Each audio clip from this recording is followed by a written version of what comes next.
Nets lose key pieces. Russell exits with ankle injury. The Brooklyn Nets just lost the one player they could least afford to be without. Now, the question is, how long will they have to wait for D'Angelo Russell to return? The veteran point guard exited Thursday's 110-97 loss to the Cleveland Cavaliers at Barclays Center with a right ankle sprain and did not return.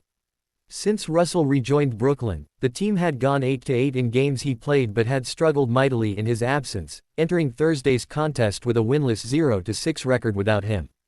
At the time of his injury, the Nets were up by 5 points, but his departure sparked an immediate collapse. Cleveland erupted on a 28-11 run, turning the game into a blowout. "Very damaging," said Cam Johnson, who led Brooklyn with 18 points. "He's the veteran leader of this team, keeps things calm and centered. So for him to go down, that's tough.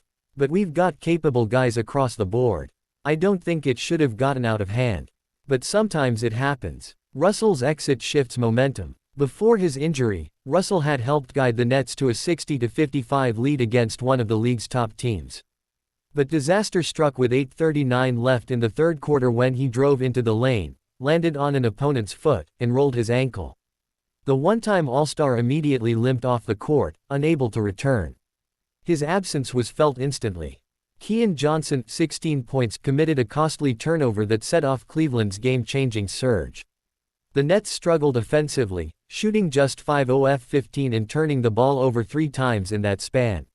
Meanwhile, the Cavaliers capitalized on every opportunity, shooting 11 of 15 from the field, with Donovan Mitchell game-high 26 points burying a pull-up three-pointer to extend Cleveland's lead to 83-71 heading into the fourth quarter. Uncertain timeline for Russell's return. With Russell's availability now in question, the Nets are weighing their options at point guard. "We don't know if he's going to be out or not. So once that happens, we'll figure it out," said head coach Jordi Fernandez. "We've always had a next man up mentality, and if that's the case, I trust Killian Hayes and Trendon Watford to step in and help the team. Same with Tyrese Martin.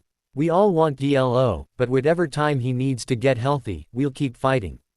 Though Russell scored just 3 points before exiting, he led Brooklyn with 5 assists and had a team-best PLUS 9 rating. His playmaking presence was clearly missed, as the Nets' offense sputtered without him. Depth concerns at point guard.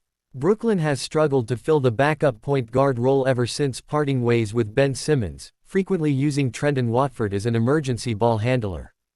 To address the void, the Nets recently signed Killian Hayes, who had been playing in the G League, to a 10-day contract. Now, Hayes may be forced into an even larger role sooner than expected.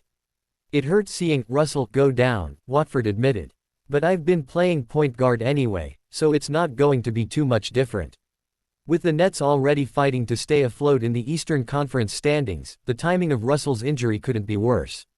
The team now faces a challenging stretch, beginning with a road matchup against the Philadelphia 76ers on Saturday, followed by a clash with the Washington Wizards on Monday.